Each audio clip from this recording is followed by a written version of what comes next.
For the last 3 decades, Knowledge Center at Bursa has offered technology, resources, services, space, and a sense of community. Since 1985, 14,000 titles have been collected, with care and attention to high financial literacy standards.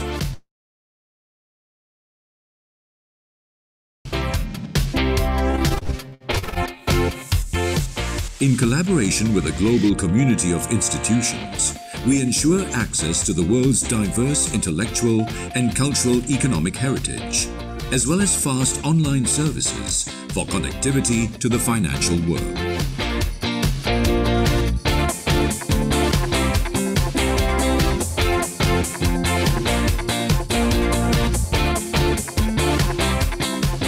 Serving the Bursa Malaysia community and beyond, Knowledge Center at Bursa empowers you in your trading and investment analysis research. Financial information at my fingertips. Visit Knowledge Center at Bursa Malaysia today for the collections, for the services, for the sense of community.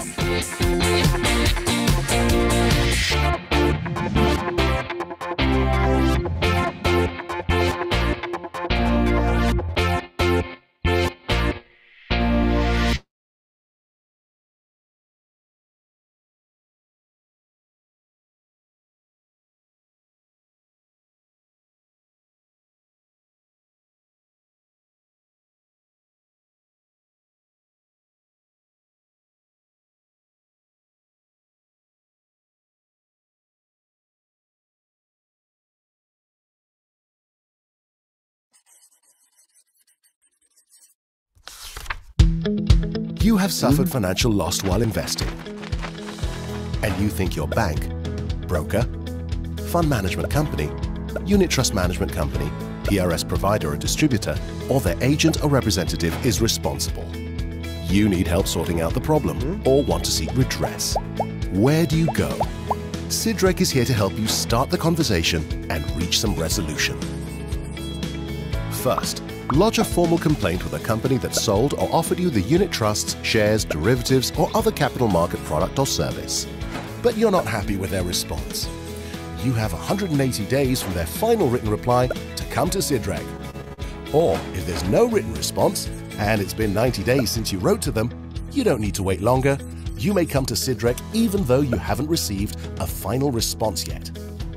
SIDREC first checks the eligibility of your claim.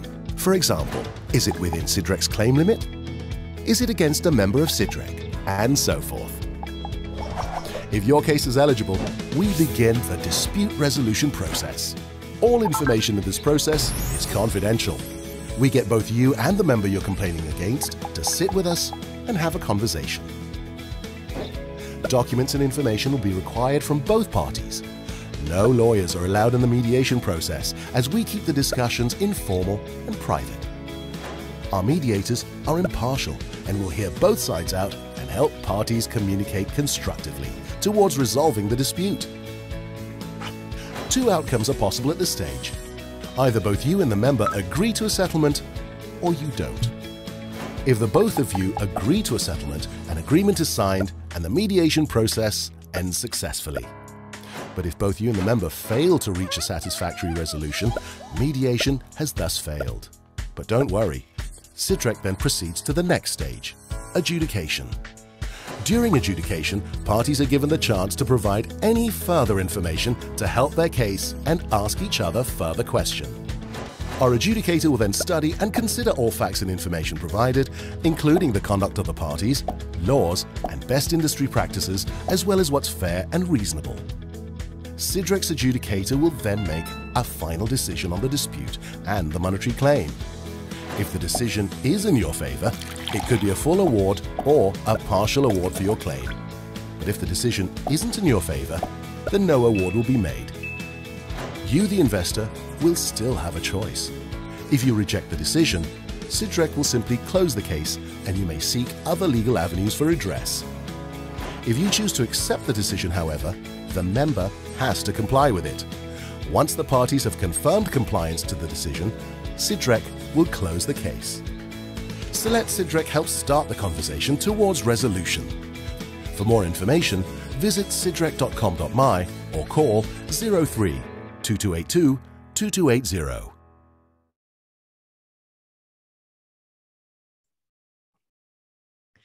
Hello, everybody.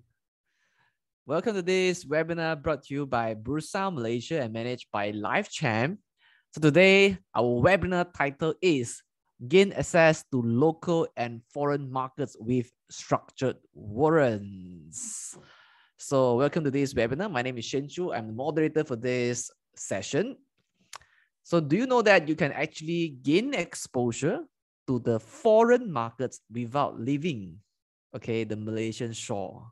So that is how you can, there's one way you can do it is through locally listed structured warrants. So today, we're going to learn what are structured warrants and how we can use it to achieve our trading or investment objective. So as usual, disclaimer. So this disclaimer is that please do not download, upload, post, or otherwise make available any material from this webinar to the public without our prior consent. Number two is the presentation material has not been reviewed by Securities Commission Malaysia. So as usual, another disclaimer is that whatever you share on this session is only for educational purpose. In no way that give you any recommendation for you to buy or sell any listed securities mentioned here. So if you decide to make any investment decisions, you're 100% responsible for all your investment risks. So allow me to briefly introduce our speaker today. He is part of one of the locally renowned issuers from Macquarie. All right. So Chong Kam Ki is part of the Macquarie Warrants Malaysia sales team. So aside from conducting educational seminars and workshops on technical analysis and structured warrants, he's also involved in the issuance, sales, and marketing of structured warrants listed on Bursa Malaysia. And he has been involved in the capital markets industry for over 12 years, dealing in equities and derivatives listed on both Bursa Malaysia and foreign exchanges. So today we are very honored and humbled to have a speaker from Macquarie team to speak to us about how do we gain exposure to the local and foreign market using structured warrants. So without further ado, let me invite Kam Ki to this webinar. Hello, Kam Ki. Hi. Shane, thank you so much for the introduction. All right, cool. So yes, I'll hand over the session to you, yeah? Sure. Let me share my screen. Can everyone see it? Okay. Yes, can see your screen. Perfect. All right. Okay, so thank you so much again, Shane, and very good evening to everyone here in the session. Before we get started, I just want to give a big thanks to Bursa and LifeChamp for having me tonight. By introduction, my name is Kam Ki, and you can call me KK. And I'm part of the warrant sales team here in Macquarie, Malaysia. And certainly excited to be here tonight to share with you guys on ways that you can gain access to the local and foreign markets via structured warrants. Also, I wish everyone here a job well done. I want to wish them a job well done for taking up your time tonight to attend this session. To learn and make changes into your trading. So it means that you are taking this seriously. And I hope tonight's session will bring good value to you. And I'll try my best to make the session as informative and interesting as possible. All right, so without further ado, let me just kickstart. Oh, okay, as usual, before we get started, I just want to remind everyone that the presentation materials here have not been reviewed by the SC. And also, please don't download or make available the materials of this seminar to the public without consent. And also, what we are going to discuss here today is purely for educational purposes. And whatever information that is quoted here in this webinar is for illustration only, and they don't represent any investment views or strategies or financial advice or any kind. All right, now just a reminder that all investment products, including warrants, are subject to a significant investment risk, and including the possible loss of your capital invested. So I mean, bear in mind that past performance is not indicative of future performance. All right, so okay. I guess this has been covered as well by Shane. So I guess we can just go straight into our first slide for the day. Our topic here. Okay, our first topic would just be a brief introduction about warrants. These are the basic information about warrants. I mean, sort of like what are they? Why people trade them? How to identify or differentiate between different warrants in the market, and so on. All right. So without further ado, let me just go in. Okay. Now, before I start on with this slide, I think most of you have probably heard of the term structured warrants before this, or maybe even traded them previously. Okay, structured warrants, they are actually listed securities or instruments. They are issued by financial institutions like us or other investment banks in Malaysia that allow investors to buy or sell a particular underlying asset at a fixed price within a fixed period of time.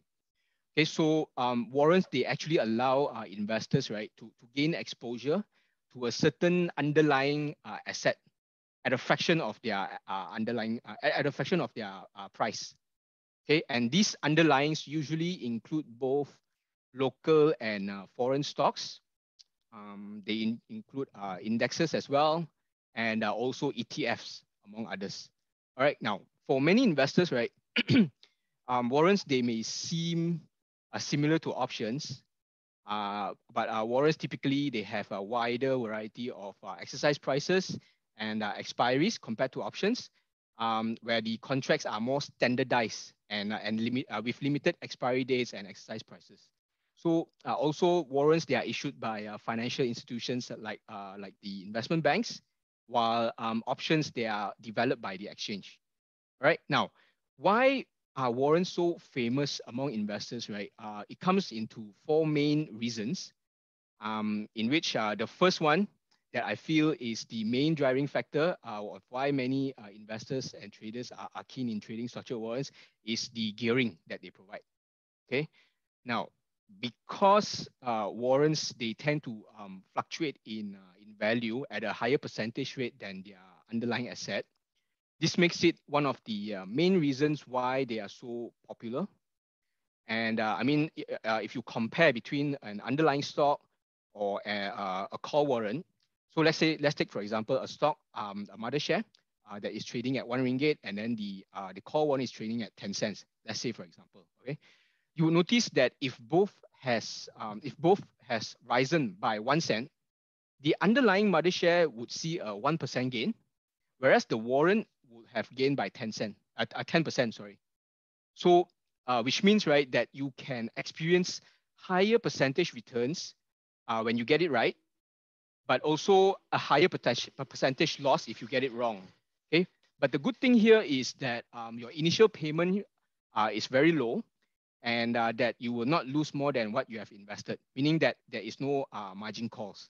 Okay, which leads me to the second reason why investors trade warrants, which is the capital factor. All right, so because of the fact that warrants, they are cheaper in terms of their absolute price compared to the underlying asset, the amount of capital needed for the investors to trade would also be much lower. So one example here is let's take back the previous example, where you have the 1 ringgit mother share and then the 10 cents warrant.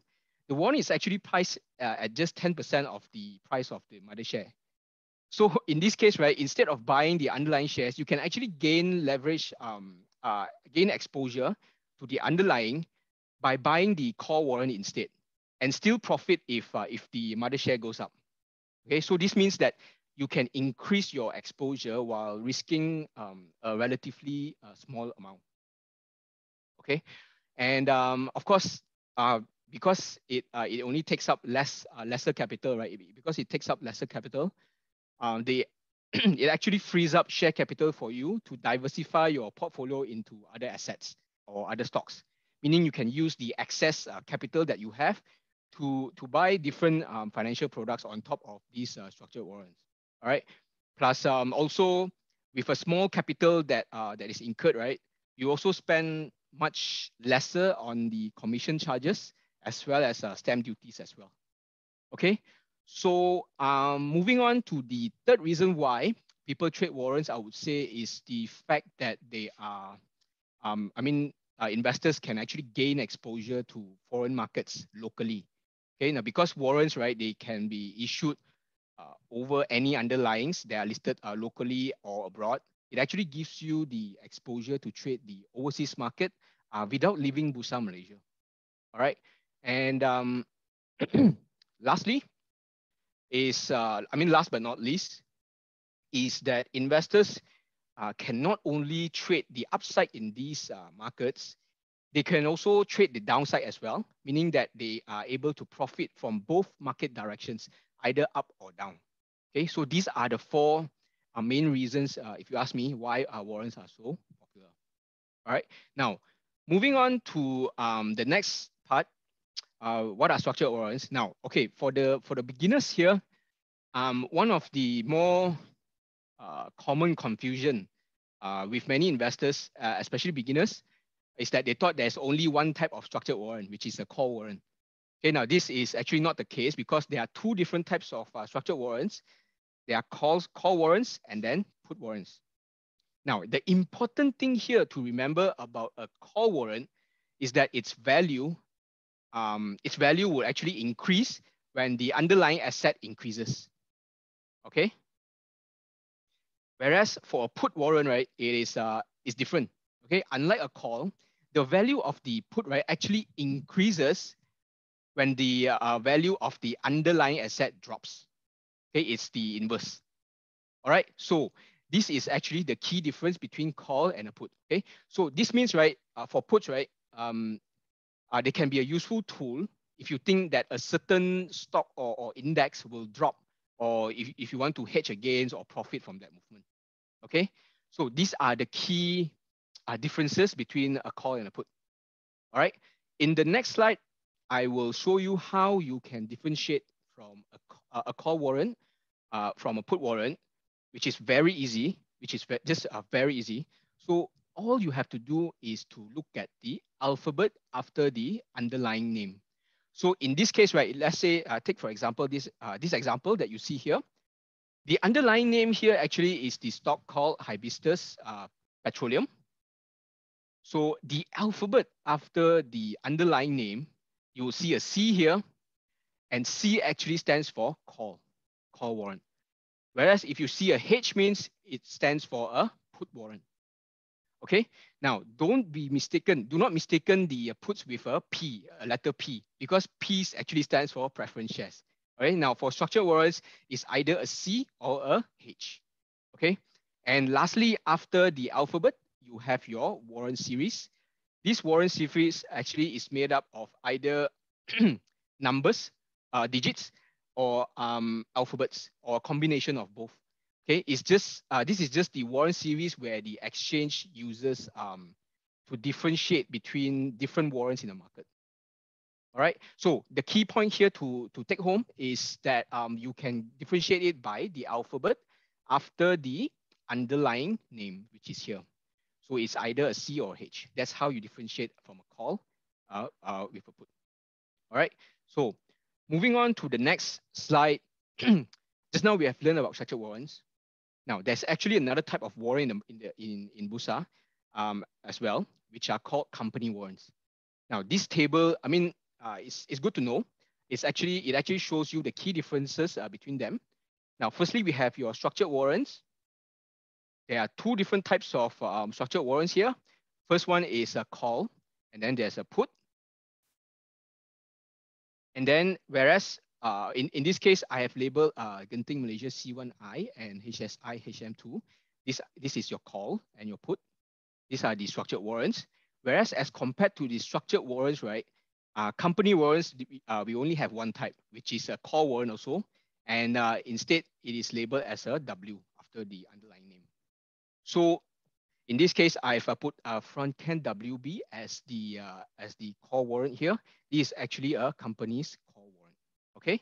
Now, if you see these warrants, right, they are also issued by two different parties as well. The calls and the puts, I mean, the structured warrants, right? They are issued by third-party financial entities like us or other investment banks in Malaysia to be used as a short-term investment tool, while company warrants, they are issued by the company itself in order to raise funds for the future. Okay, and when it comes to expiry, the main differences between the two is that structured warrants, they tend to have shorter tenures, lasting from 6 to 12 months, whereas company warrants can last up to 10 years. All right.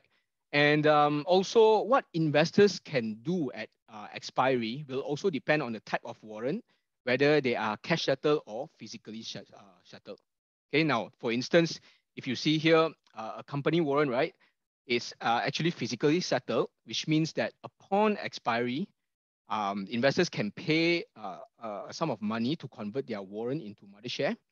Whereas for structured warrants, they are mostly cash settled, which means that if the warrants expires in the money, the issuer will need to pay out to investors either in the form of a check or a bank transfer.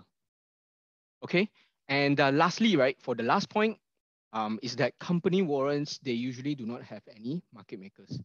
Now, if you are wondering what is a market maker, market maker is actually the entity who provides liquidity to the stock, and is also it provides liquidity to the stock, and it also has control of the price as well.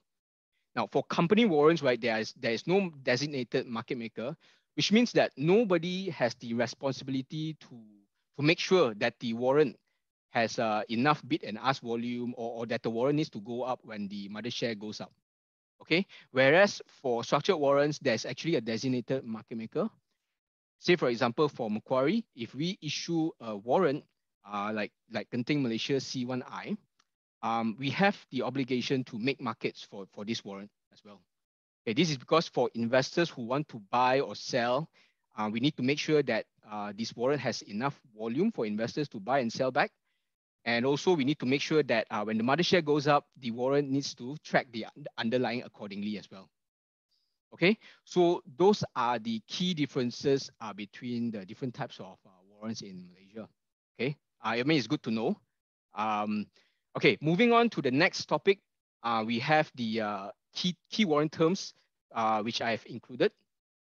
I will explain these key terms here. But as always, I mean, if you want to have something to read, or you can also, I mean, something to read, something to refer to next time, you can also tune in to our website, which is malaysiawarrants.com.my, under Investor Academy, where you can read up on more details, right? Now, the first item that I would want to talk about is the warrants moneyness, whether in the money, at the money, or out of the money. Now, we can use the warrants exercise price to determine a warrants moneyness. Okay, so the exercise price here is also commonly known as strike price. This is actually a fixed price in which the investors are entitled to buy or sell the underlying share on the expiry date. Okay, so how we can identify if a warrant is in the money or out of the money is very simple. It is just by comparing the exercise price and the underlying price only. Okay, just these two things that you need. So in this case, let's say take, for example, a call warrant. The call warrant is actually, it will be in the money when the underlying price is above the exercise price. And terbalik, on the opposite side, it is out of the money when the underlying price is below the exercise price. And when both are equal, we are at the money. So vice versa, for put warrants, right, it is the exact opposite. So if you see that the underlying price is above the exercise price, the put warrant is actually out of the money.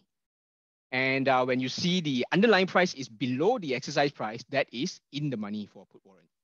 And when both are equal, it is at the money. All right, so more examples here that I will show you is this. So this is a real life example whereby you can easily tell whether the call or put is in the money or out of the money. So the same thing here. If let's say if you see a call warrant and it has an exercise price that is lower than the underlying, it means that it is in the money. So this is in the money. Whereas if this is a put, if you notice here, H stands for put. And when put, the exercise price is more than the underlying price, like here more than the underlying price. This put warrant is also in the money. Okay. Vice versa, on the opposite side, this is on the flip side. If you see that the exercise price of a call warrant is very far away, very far above the underlying price, above its underlying price, it is out of the money. Whereas if you see for a put warrant here, it's starting with a H, this is a put warrant. If the exercise price is way below the underlying price, then this is out of the money for a put warrant. Okay, now, I mean, you might be wondering, why am I talking about this? Okay, so actually, which warrants? Many people they will ask which is better. So is there one that is better than the other, or anything like that? So in this case, it actually depends on the trader's objective, because both have their uses. All right. Now, if you compare, right, both in the money or out of the money warrants, the in the money warrants actually have intrinsic value. They have intrinsic value. All right. And because, and also they will be priced higher than compared to out of the money warrants. Okay. And also, because due to the fact that they are priced higher, you will see smaller percentage changes in their price moves. And they are also more sensitive compared to the out of the money warrants.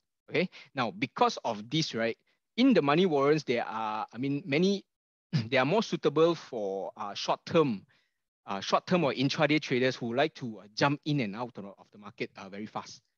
Okay, so they would normally prefer in the money warrants. Okay, now on the other hand, for out of the money warrants, they have no intrinsic value. That's for one. And they are also less expensive compared to in the money warrants. Okay, if you see here, they are also less expensive. And because of the fact that they are less expensive, you will also tend to see big price movements in the out of the money warrants. I mean, it's not uncommon that you can see out of the money warrants gaining by 50 or 75% in a day. This is because of the fact that they are they are less expensive. Okay, and comparing to in the money warrants, right?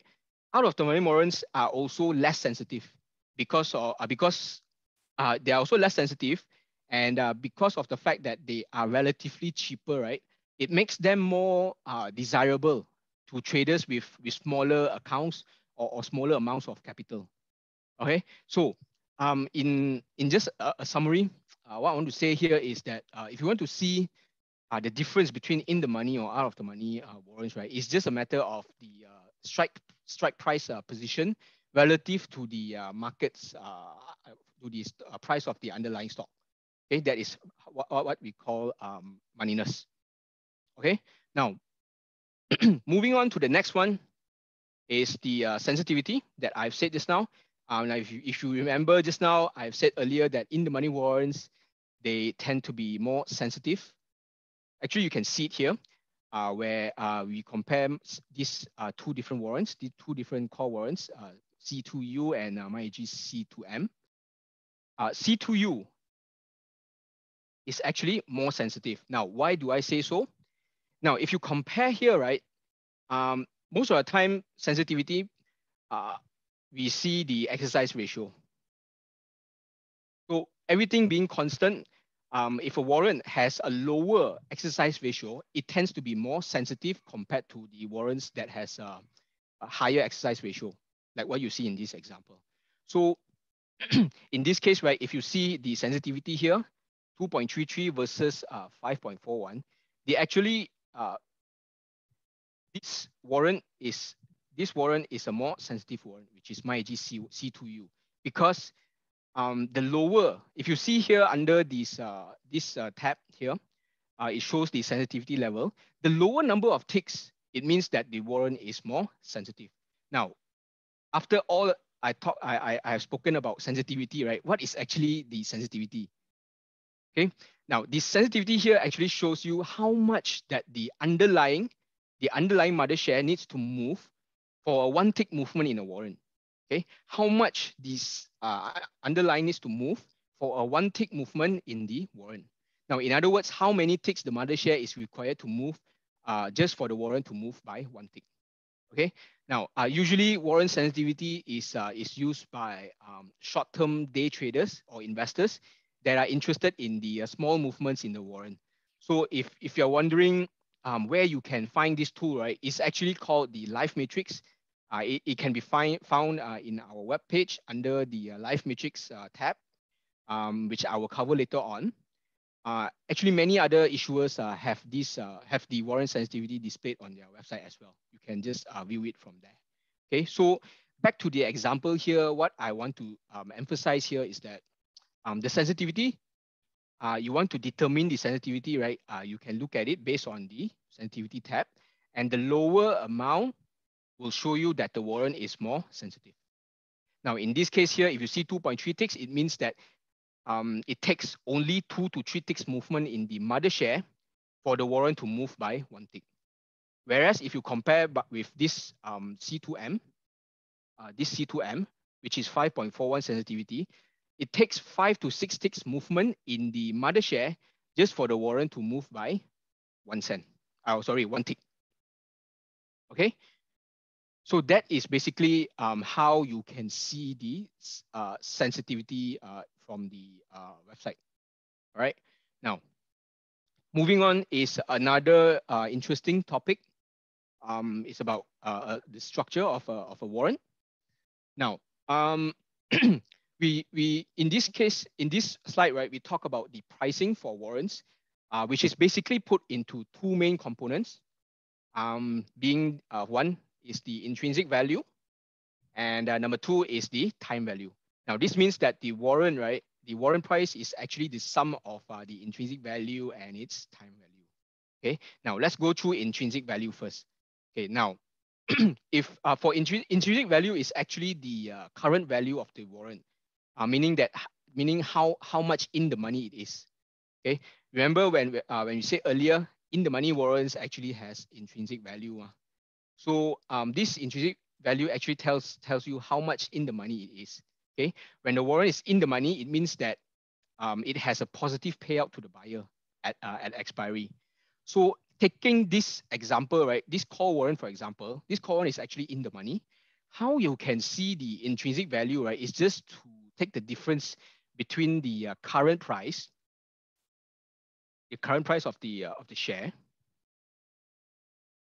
minus the exercise price. You divide by the ratio, which is 1. So here you get your intrinsic value as 20 cents. And this intrinsic value actually represents what the buyer would receive if he had held the warrant to expiry. Okay, so in other words, this means that out of the money warrants or even at the money warrants, the holder will not get any payout at expiry since the intrinsic value is 0. Okay, so back to the example here again. Let's say if the stock is trading at 220, for example, 220, and your exercise price is 2 ringgit, your ratio is 1, your intrinsic value is 20 cents. Okay, now the warrant is trading at 30 cents. The remaining value, right, that makes up the warrant's price is the time value. Okay, so time value, I mean, all warrants will have time value, and longer dated warrants will have higher time value as compared to the shorter dated warrants. This means that if you have a warrant that has many months away from its expiry, we can expect a higher time value on it because there is more opportunity for the warrant to increase or decrease in value over the next few months. So if a warrant, let's say if it's expiring in just 3 days, then we can expect its time value to be very little. because there's little opportunity for the warrant to increase or decrease in value anymore. All right. Now, this time value is actually um, the potential increase in value of the warrant. Sorry, the potential increase of the value that the warrant could gain over time. Yes. Okay. Now, like what you have seen here in the example, right? The time value is actually calculated by subtracting the intrinsic value from the warrant price. Then you will get the time value. For warrants that are at the money or out of the money, right? The warrants price is totally made up of time value, because like what I said just now, at the money or out of the money, they don't really have any intrinsic value at all. So whatever value that you see, right, it is represented by the time value alone. Okay. And something you want to note here is that this time value, right, it doesn't always stay constant, because warrants, they will lose their time value when the expiry date draws nearer. So this is known as time decay. Okay. Now, so let's just take this example again. If we have this example here, so let's say assuming that this warrant still has 2 months left to expiry, and then you buy it now at 30 cents, and you plan to hold it to expiry. So if the money share doesn't move at all, right, it just stays there at 220 for the rest of the tenure, right? End of the day, at expiry, you will actually only get back 20 cents. This is due to the time decay, because the time value would have been reduced by time decay. Okay, which means, right, if you are the holder of this warrant, and then the mother share, you bought this warrant at 30 cents, and then the mother share doesn't move at all, it just stays the same, you're actually losing money. This is due to this is because of the time decay that I mentioned. Okay, now time decay is sort of like a holding cost of the warrant, whereby the time value portion of the warrant, right, it declines over time, even when the underlying doesn't move at all. It remains constant. Okay, now there's definitely no escape, because all warrants will experience time decay as they have an expiry date. This means that with each day that passes, time decay will cause the value of the warrant to decrease, and the drop in this warrant's value, right, is not linear. If you see here in this chart, it's not linear. It's actually it goes towards the expiry date, is more exponential. So it typically accelerates as the expiry date comes nearer. So meaning, right, warrants that has a longer time to expiry, they generally see a slower rate of decay as compared to warrants that are shorter dated. Because time decay, right, it will also, this time decay, you have to take note that it is also present on weekends and public holidays as well, when the market is not trading. All right. So what we normally do is we encourage investors to always avoid expiring warrants due to the rapid time decay that they experience. All right. So moving on to the next one, which is effective gearing. This effective gearing actually measures the rate of change in the warrant price with respect to a 1% change in the underlying asset. So let's say if taking this example, right, if this call warrant has an effective gearing of 8 times, it means that for every 1% movement in the underlying, the price of the call warrant is expected to move by 8%. All right. Now, this effective gearing, it can also help you to decide how much to invest. Okay. Now, take for example, let's say you have a warrant that has effective gearing of 10 times. Let's pretend we have the warrant with 10 times effective gearing. If let's say you buy 10,000 worth of this warrant, right, you will have an effective share exposure of 100,000. So this is actually very useful if let's say if you are holding a certain number of shares and you want to release some share capital, right? Let's say you want to release some share capital and you don't want to lose the stock exposure, you can actually buy. Let's say you have 300,000 worth of shares and you want to release some share capital without losing the stock exposure. You can actually buy 30,000 worth of a warrant with the effective gearing of 10 times. which gives you the same amount of share exposure. At the same time, you get to release some of your share capital. All right. So this is how you can use it to release some share capital. All right. So many people would confuse that the higher effective gearing is better. Actually, this is not the case because the higher effective gearing, it means that the warrant will see a bigger movement. The warrant will see a bigger movement, but it also comes with a higher profit potential. Okay, higher profit potential and higher risk. So higher effective gearing, higher profit potential, but also at a higher risk. Okay, so it's not necessary that higher effective gearing is good. It only tells you that it moves bigger and giving you a higher profit potential, but it also comes with higher risk. So the important factor here to know that is to know the risk tolerance of that investor. So if let's say if you are not so keen in something that is risky, maybe you can try some warrants that are relatively lower effective gearings, that have relatively lower effective gearings. All right. Now, with the key terms, you might be wondering how or what are the steps that you can take before selecting a warrant.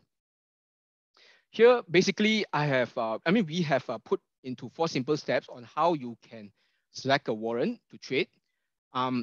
Step 1 being, which is very important, is to have a view of the underlying, to know what is the outlook of the underlying. Is it going to go up or go down? So based on that question, you can choose whether to invest or trade a call or put. All right. So after you have completed that step, you can move on to step number 2, which is to know your time frame. Okay. Now, I forgot something about step number 1. Besides knowing your the direction that you want to trade on, right?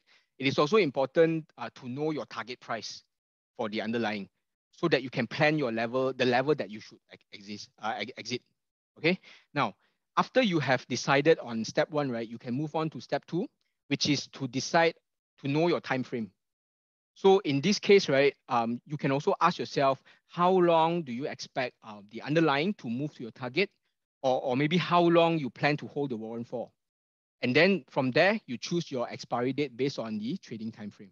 Okay, so let's say, for example, if you think that the stock will move to your target price within 2 months, then maybe you can choose a warrant that has 3 or 4 months to expiry, so that it gives yourself some buffer. Okay. Now, once you have decided on the time frame, you can move on to the effective gearing part, whereby you need to find a right balance between risk or return. So effective gearing here, like what I said just now, it measures the rate of change in the warrant with respect to a 1% change in the underlying. So let's say if take, for example, you are a more risk averse investor, you can choose something that has a relatively lower effective gearing level. All right. And after that 3 steps, you move on to the last one, which is to consider the liquidity of the warrant. Now, in this part, right, the liquidity actually determines how easily investors may enter and exit their positions. Okay, now I can further explain it in my next slide. I actually dedicated a whole slide on how you can check for the liquidity. Okay, now many investors, right? For many investors, they might think that the liquidity is equal to volume traded. Okay, but this is actually not the case for warrants. Okay, so how you can determine when a warrant has good liquidity is through 2 main points. Okay, the first one is to compare the bid and the offer volume of the warrant. And the second one is to make sure that the warrant is actually on a tight spread.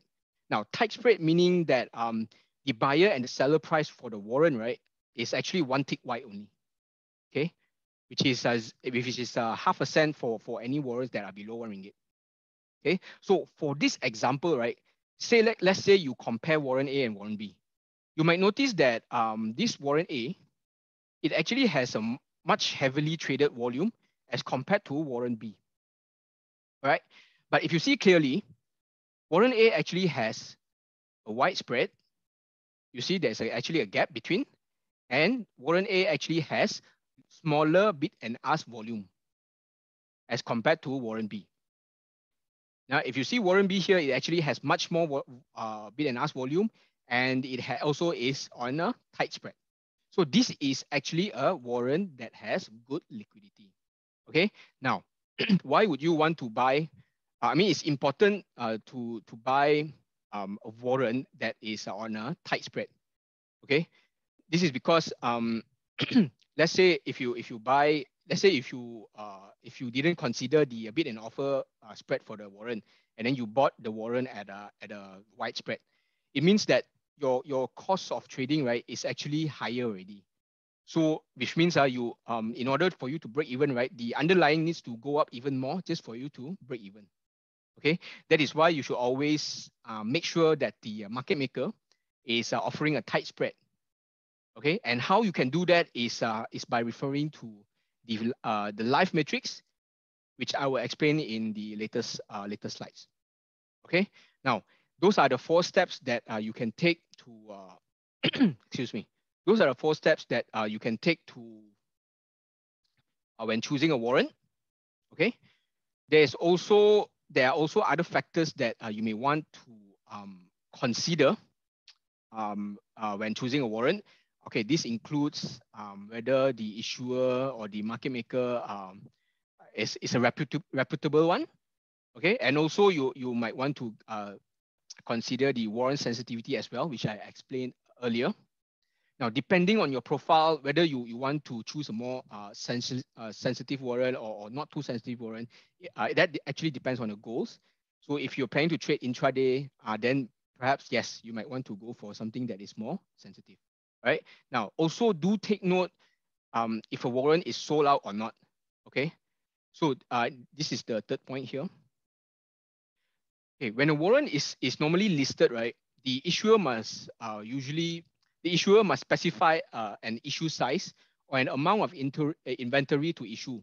So meaning that the number of warrants that can be sold, right, by the issuer, it will be stated in the term sheets for all the warrants. So if let's say, right, when investors have bought all of the warrants inventory, right, the inventory will be listed as sold out or close to being sold out. So what happens when a warrant is close to being sold out is that the issuer, right, is no longer able to provide a tight spread, and the warrant's offer price will be widened to avoid further buying from investors.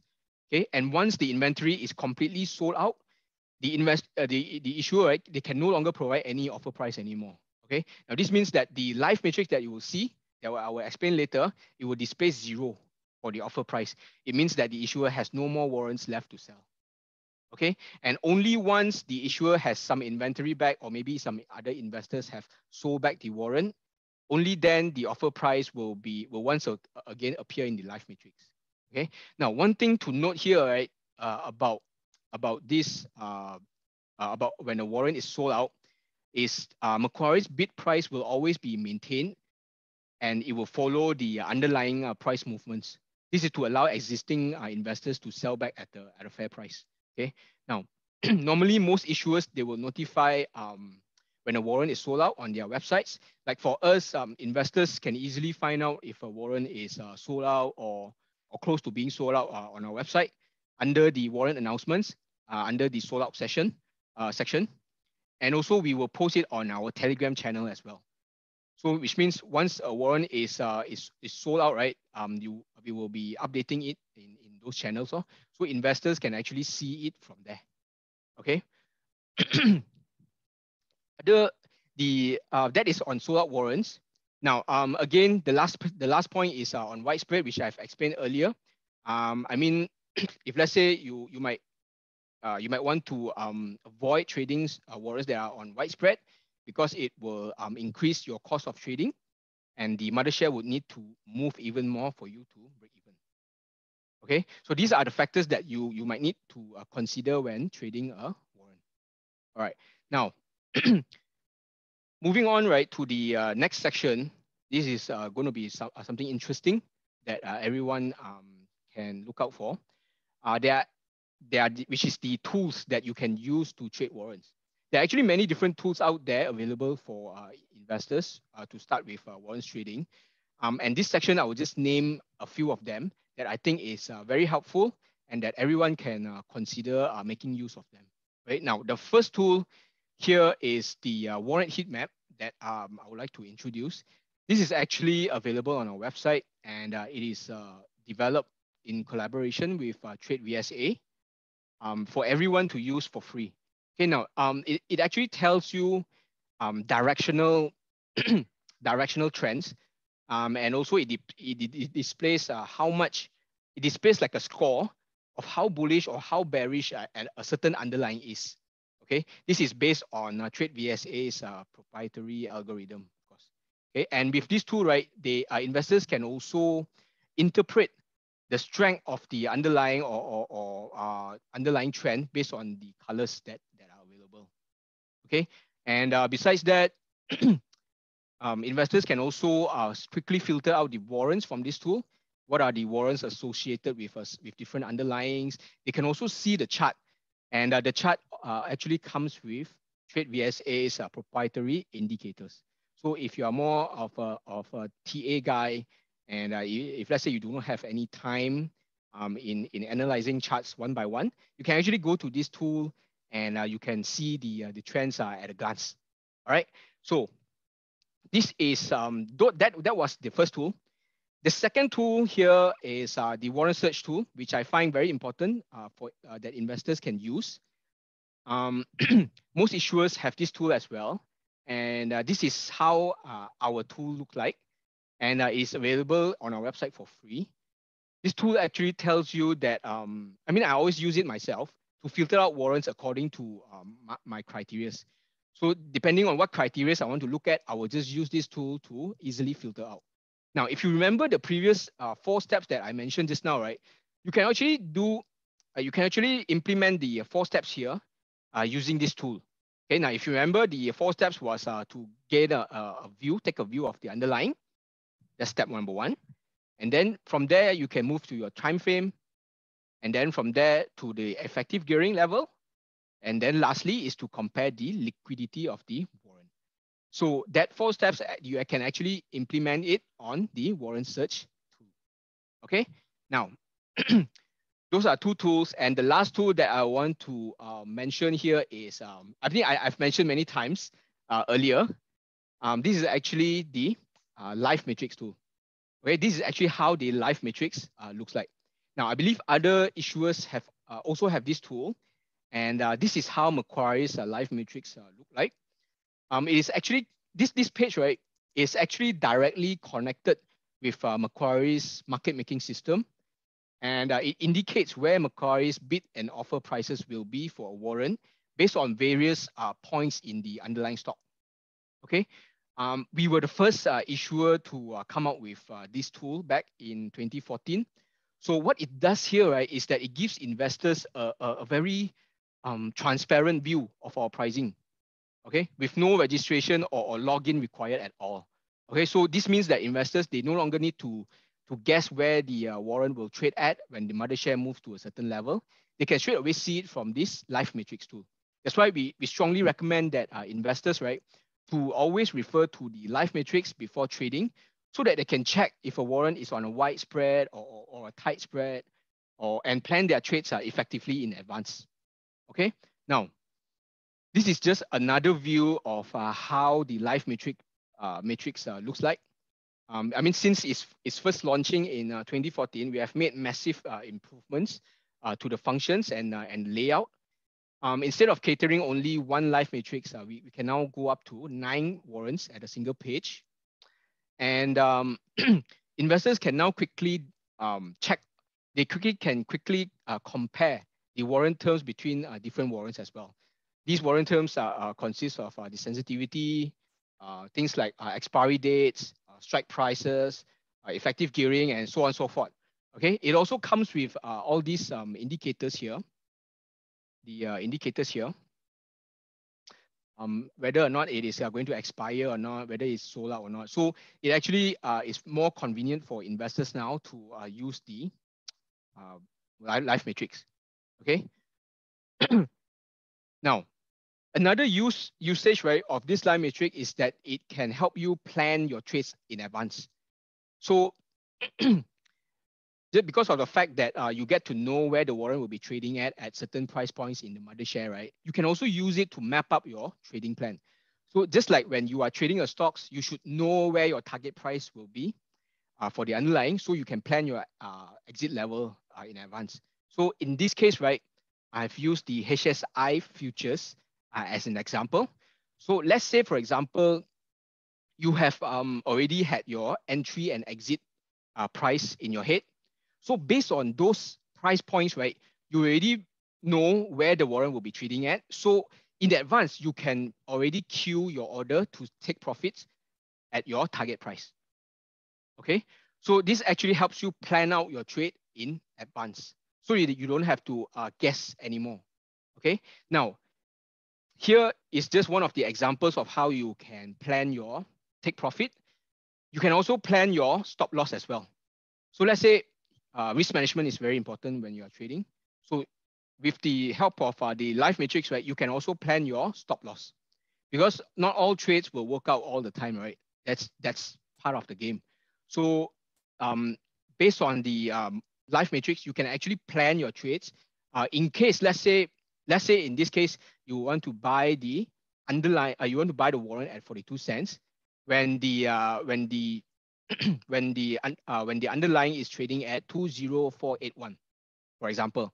So let's say if you want to get out of the market when something is not right, so your last defense would be at 20386. So you already know in advance when your underlying moves to 20386, how much the warrant will be worth. So in this case, it will be worth at 40.5 cents.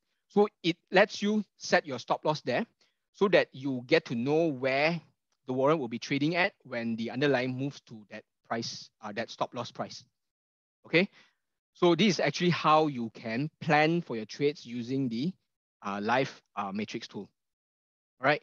Now, I've mentioned many times about the spread of the warrant just now. Tight spread, meaning that the bid and offer price is just one tick away, like what you see here, one tick away. Now, you can also use the live matrix tool to see whether a warrant is on a tight spread or on a wide spread. Now, in this case here, right, this warrant, the first one, is on a tight spread because the differences between the bid and the offer price is only one tick apart. Okay. Now, compared to that one, this one actually is wide. If you see here, 9 cents versus 11.5 cents. So that is actually on a wide spread. So by referring to the live matrix, it also tells you whether the warrant is on a wide spread or a tight spread. Okay, now in this case, it is on a wide spread because it was close to sold out. So I mean, you don't want to buy into a warrant that is wide, because it will just increase your trading costs. So with this tool, you can actually determine whether it is on a wide or on a tight. So that's why we always recommend our investors to always use this tool before trading the warrants. All right. Okay, now moving on to the interesting part here, which is the technical analysis and case studies.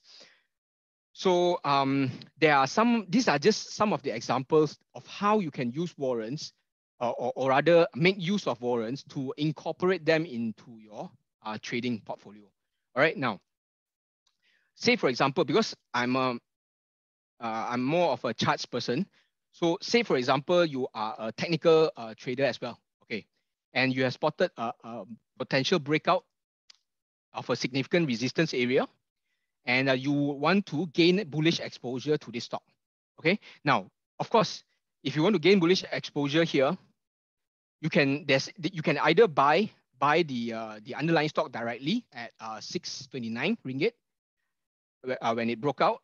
But if you think that the price of the stock is too high, or maybe you have other plans to use your capital, I mean, you want to use your capital for other purposes, you can actually gain exposure to the stock on this stock P metal on the upside by using call warrants. Okay, so let's pretend that instead of buying the underlying share, this time you want to buy the call warrants instead.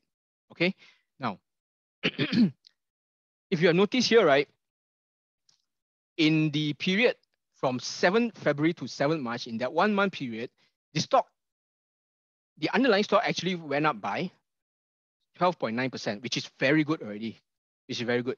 Okay, now what's more impressive is the gains for the call warrant, which is more than 56% within the same period of time. Now this is due to the gearing effect, which what I mentioned is the main attraction for why people trade warrants. Now this is how you can actually gain leverage exposure via structured warrants, which means that it can serve as an additional pool in your portfolio if you want to gain exposure at a smaller initial capital. Okay, now I have another example here, which is also a breakout. Okay, by the way, if you are interested in knowing how you can catch trending setups or underlines that are trending like this, do let me know in the comment box.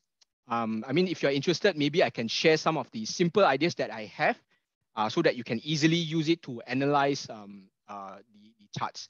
I mean, after I finish my slides, of course. All right, now back to the example here, right? It's the same thing. Instead of buying the stock here, the stock directly, you can actually choose to buy the call warrant to gain exposure. All right. Now, within the same within that period, right, where from 7 Jan to 9 March, the share actually rose up by a lot, by up to 59.5%. But what's more fascinating here is that the call warrant has actually moved by more than 266% within that same period of time. So this is actually the power of structured warrants. So if let's say if you have, you have any ideas or you have any setups for momentum trades, something that is a very quick or like a breakout that is very impulsive, you can actually take advantage of this by using structured warrants.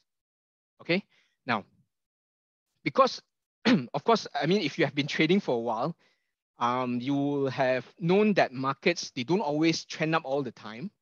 Now, before this, right, normally when there is a bearish market, what we as investors do is we stay on the sidelines and wait for the market to turn back up. Okay, now thanks to the help of structured warrants, those days are long gone, because now we can also hedge against or even profit from a bearish market by buying put warrants. Okay, so this so taking this stock for example, right, which saw a massive sell-off. Let's say instead of sitting on the sidelines and doing nothing and hoping that the market will rebound back to an uptrend, you can actually gain bearish exposure by buying the put warrants. All right. So here is, in this case, let's say you want to gain bearish exposure by buying the put warrants. The same thing. Now, within that period of a few months, right, it actually fell by 40%, which is a lot if you are holding the stock. Okay. Now, if let's say if you want to take advantage on the, if you have to take advantage on the bearish side, the put warrant actually have gained by a whopping 291%, 291.7% within the same period. So this means that now investors, right, they have more choices to trade already. Not only that they can trade local or foreign underlyings, they can also trade in both market directions as well, either upside or downside. All right. Now, another example here, if you can see, is the Hang Seng futures.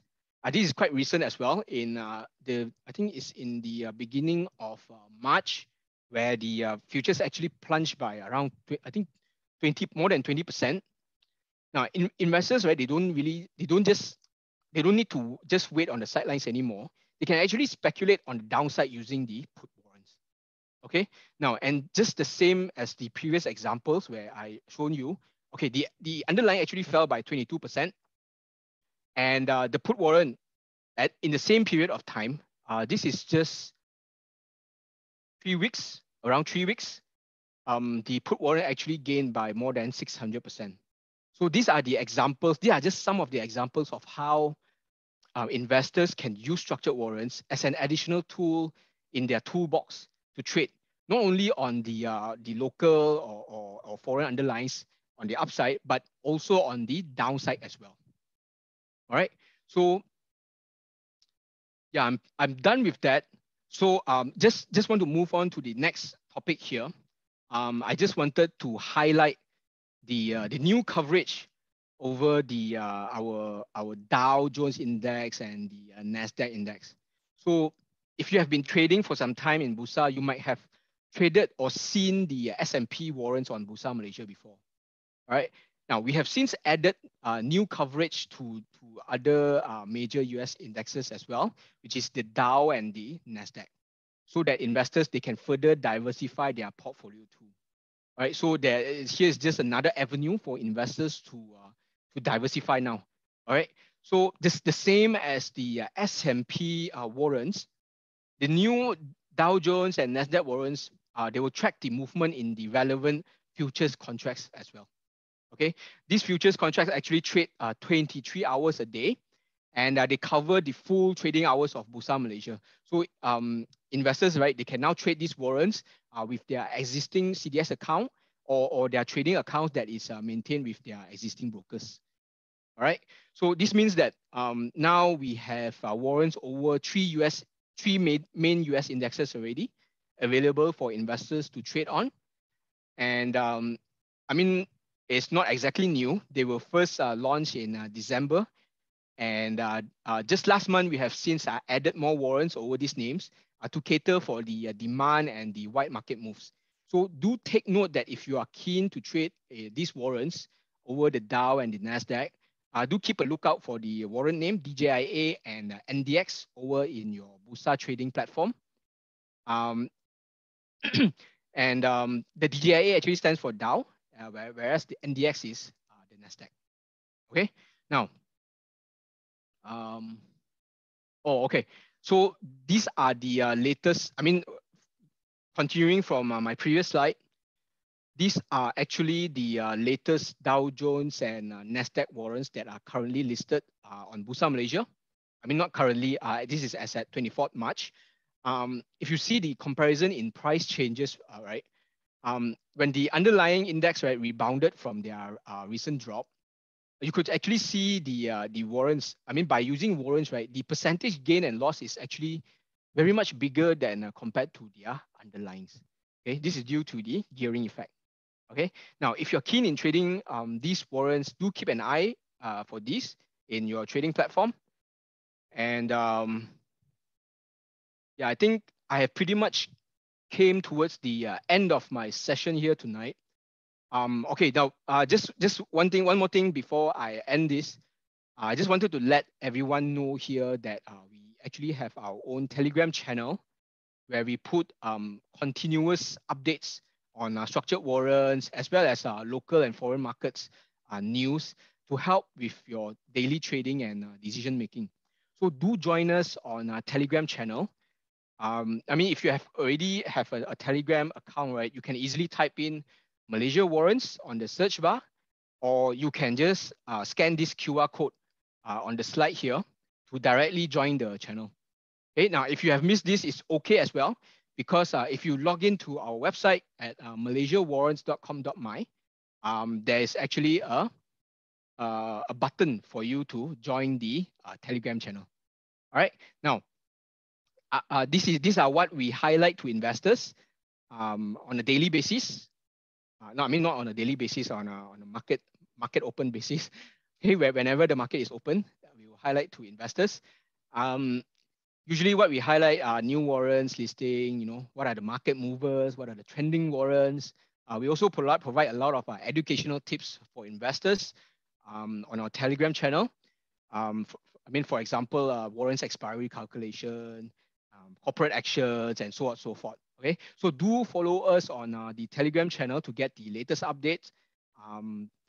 And also, if you are on Facebook, do follow us on Facebook. And the same thing as the Telegram channel, we also post all these updates on our Facebook channel as well. Okay, so do drop us a like and follow us on our Facebook channel. And with that, I think I'm done. I'm passing the floor back to Shane. Thank you so much, KK. I Thank you. think there have been quite a number of people who say that super presentation. All right, thank you so much, KK. Was it? I think just Okay. now you mentioned that if you have time, you want to talk more about how to spot like early breakout, right? Would you want to take a minute to talk about that? I think there have been some people who ask you to share a lot about that. Okay. Let me just push on to my slides. Sorry, to my charting platform. Just one moment, guys. Let me take out. Can you guys see my screen? Yes. All right, good. Okay. I mean, of course, okay, this is the part where it's interesting for me because many clients actually ask this question as well. So there are actually many ways or strategies that you can use to trade warrants. This includes technical analysis or fundamental analysis or even a combination of both.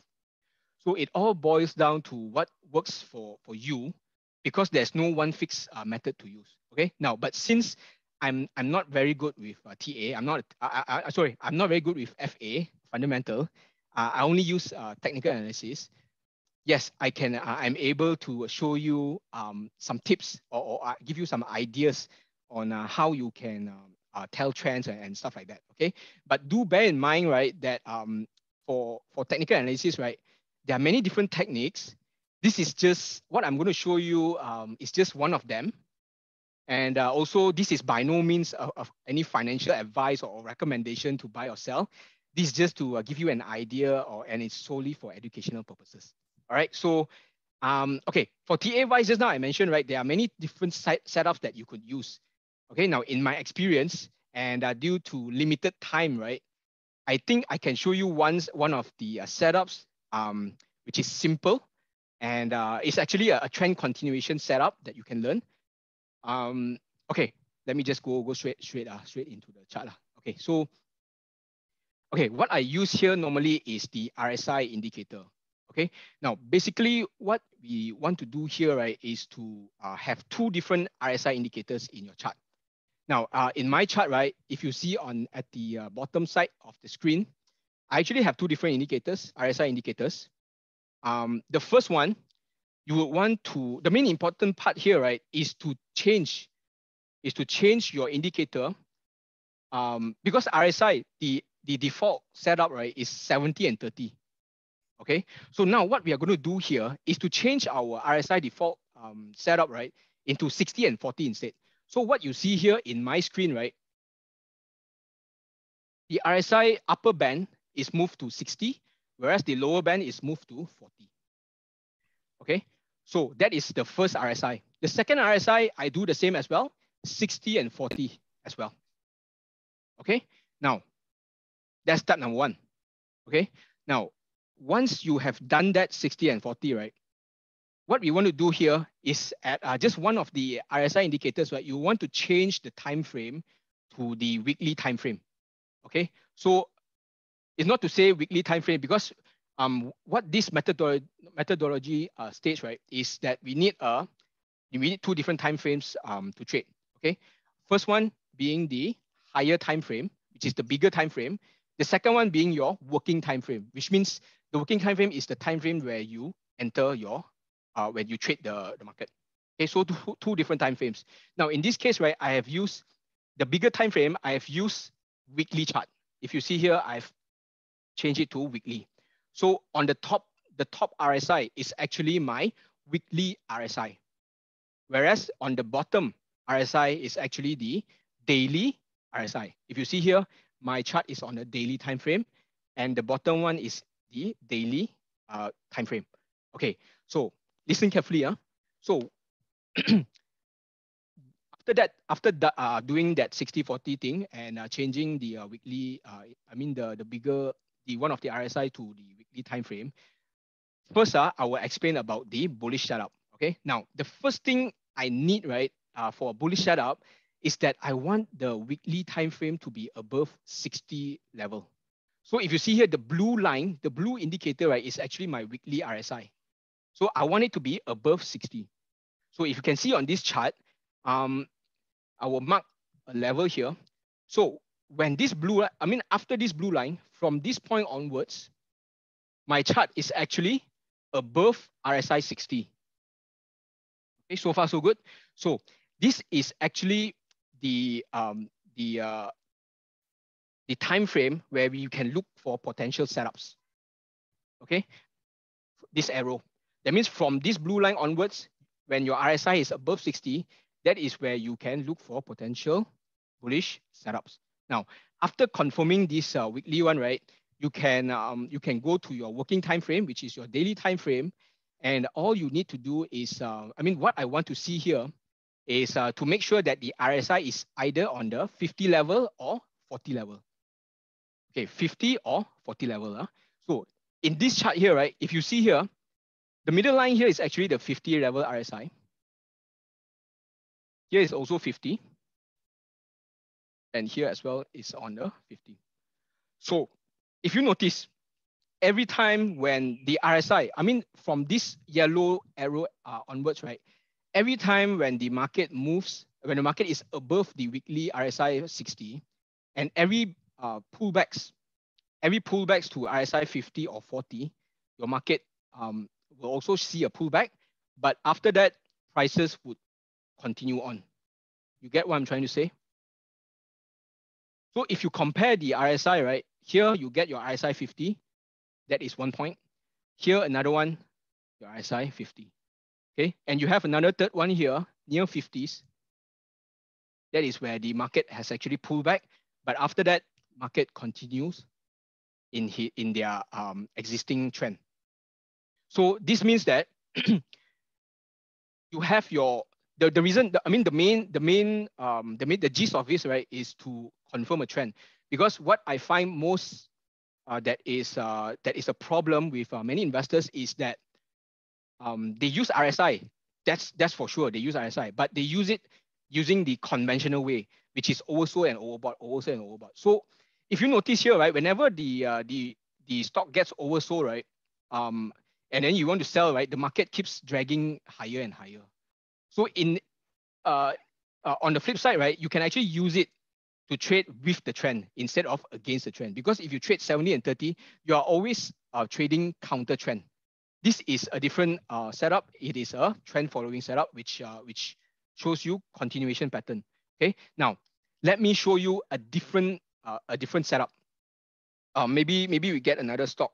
What are the stocks that you guys want to see? Maybe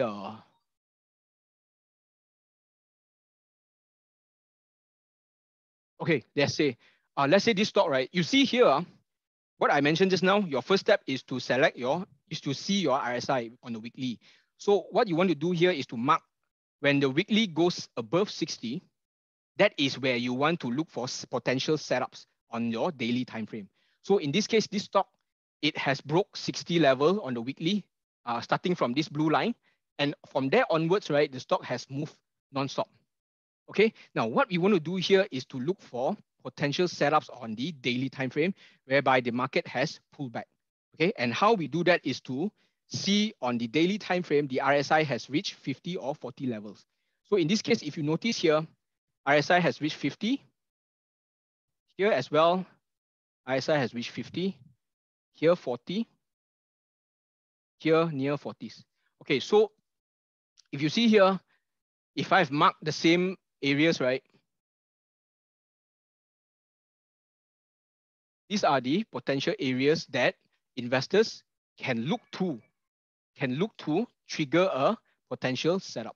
So how you want to trigger an entry, it actually depends on you, because different traders, right, that I've met, they have different ways of triggering the entry.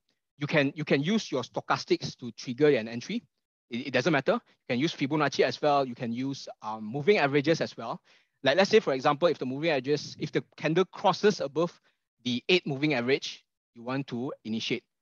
Okay, or sometimes some people, like me, usually we use like a form of breakout, price action breakout. So Normally what we do here is, firstly, you determine your RSI on a weekly. If it's above 60, and then whenever RSI pulls back to your 50 or 40 levels, then you can stand by for a potential entry. And you can actually stand by, and whenever it breaks, that is your trigger. So that is actually one of the ideas that you can use. Okay, you can also use VWAP as well. So in my charting software, I can see the VWAP for this retracement. So every time it breaks the VWAP, you can use that as an entry as well. So if let's say for instance this arrow, I want to see how much is the VWAP. The VWAP, your orange line is actually here. So whenever it breaks this arrow, you can actually trigger an entry as well. So if you notice, right, because I use RSI, RSI is a momentum indicator. So when momentum indicator it shows you momentum. So when it has momentum, right, that is where you can, it is a good time that you can maybe wish to use or consider to use warrants, because momentum and then it's short term. So that is how you can write it, okay? Now, I'm not sure if everyone is clear on this, because if you're clear, I can proceed to the bearish side, because this is just the bullish side. So if you're clear, I can proceed to the bearish side. Can you please type in if you're clear in the chat box? Yeah, but we don't have very little time for Q&A. So I think maybe okay, we should reserve some other questions for Warren related. Okay, can, no problem. Okay, I think thanks for showing us how we can use your strategy to spot trend, and also how you can use your strategy to buy on dip on an uptrend. So basically, it's just involved two RSI. The first weekly RSI is to look for trend. The other RSI is to look for how to buy deep on the rally. Am I right? Yep. Okay, right. Thanks for showing us. So there have been a lot more questions on Warren as well. So let's move to the questions on Warren. The first question is, how do we interpret implied volatility? Can we use that to select Warren? Yes. Just one moment. The implied volatility, right? Yeah. Which is one of the Greek symbols, right? Yes, correct. So normally, right, if you see implied volatility, so giving other factors constant, right? If you want to use IV to go in or entry, right, for an entry, comparing to many different warrants, right? Because now you are buying a warrant, so ideally you want to buy a warrant that has a lower implied volatility. So let's say if you're comparing IV and IV for two different warrants, you want to go for something that has a lower IV.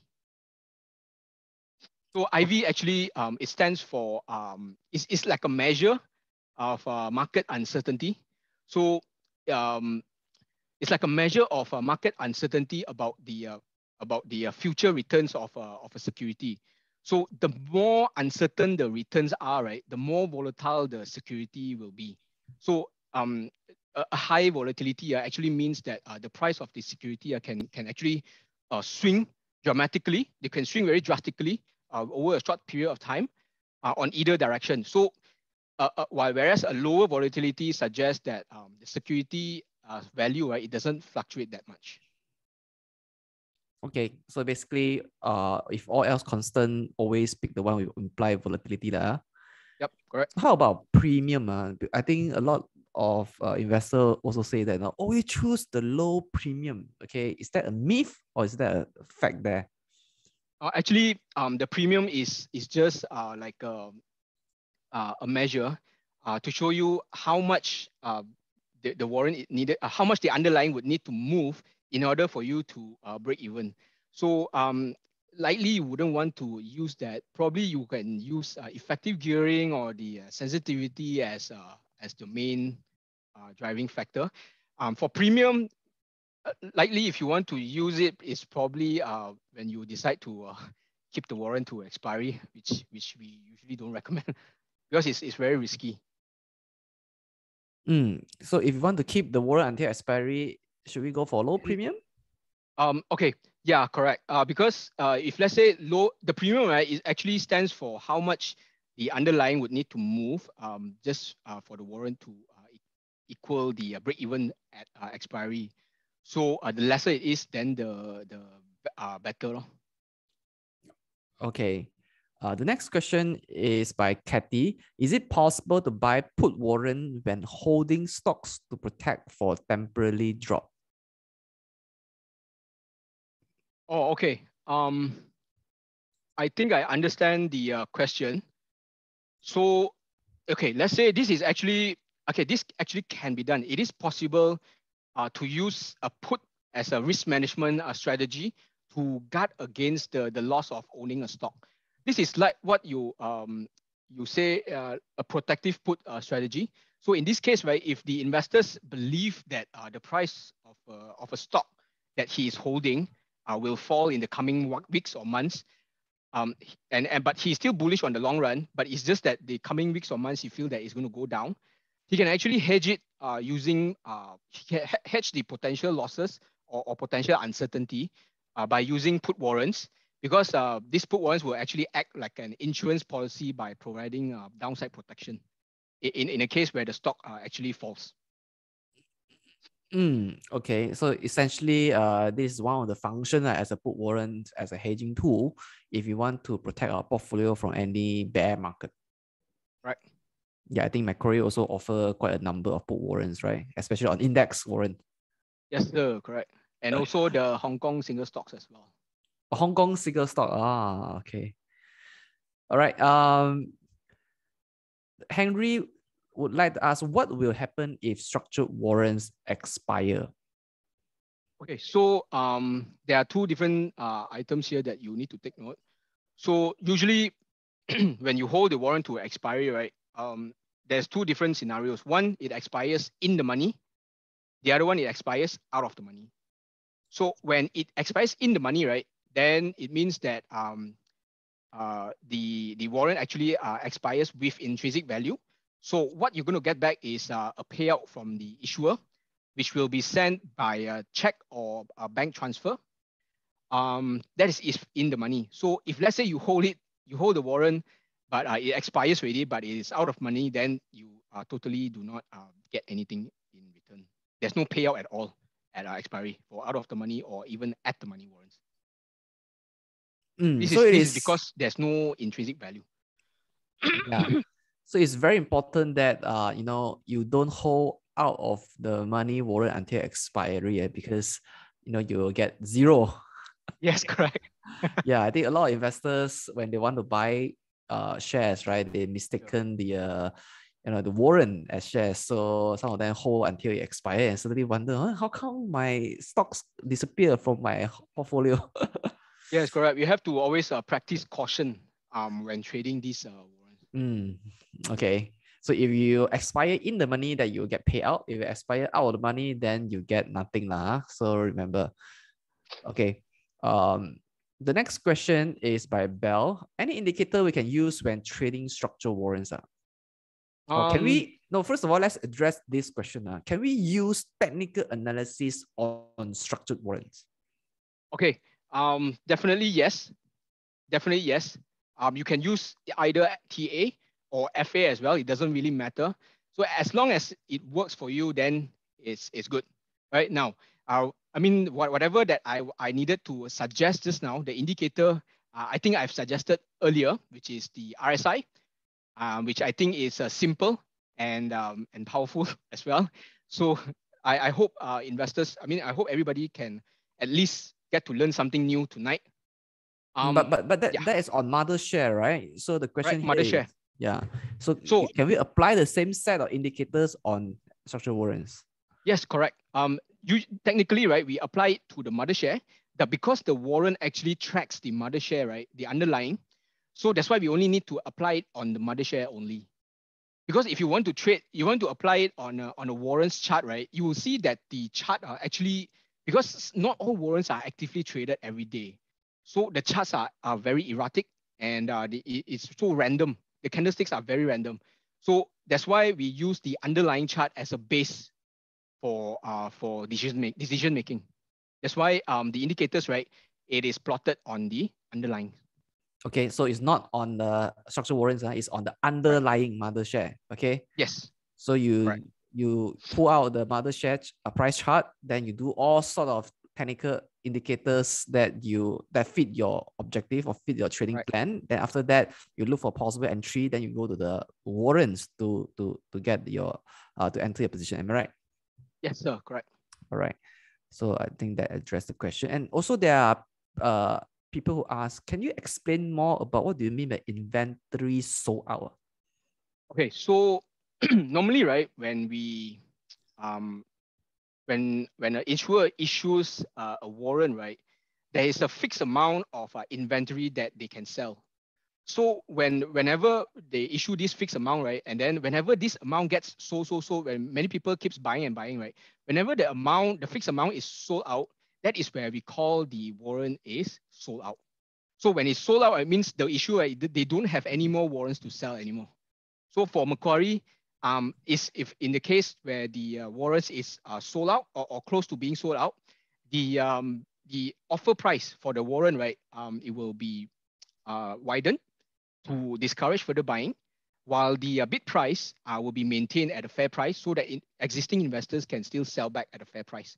So as and when we fully sold out, the offer price will totally be empty. And only when we buy back, then the offer price will come in back again. So only when other investors sell back to the issuer, right, then they will have the inventory back. Yeah. So when the inventory is sold out, that means you will alert all of them. So when you get some inventory back, then of course you will put in all the price, huh? Right. Yes. Okay. So when the inventory is sold out, remember the trading of the structured warrant is based on the market force. Okay, not by the bid and offer price offered by the issuer. Yes. Yeah, there will still be some volume there, just that it is not by the issuer, it's by the market supply and demand. All right, so thank you so much, KK, for doing this segment for us on this Bursa webinar. So now that we've learned how we can gain exposure to the local and foreign market through the structured warrants listed on Bursa Malaysia.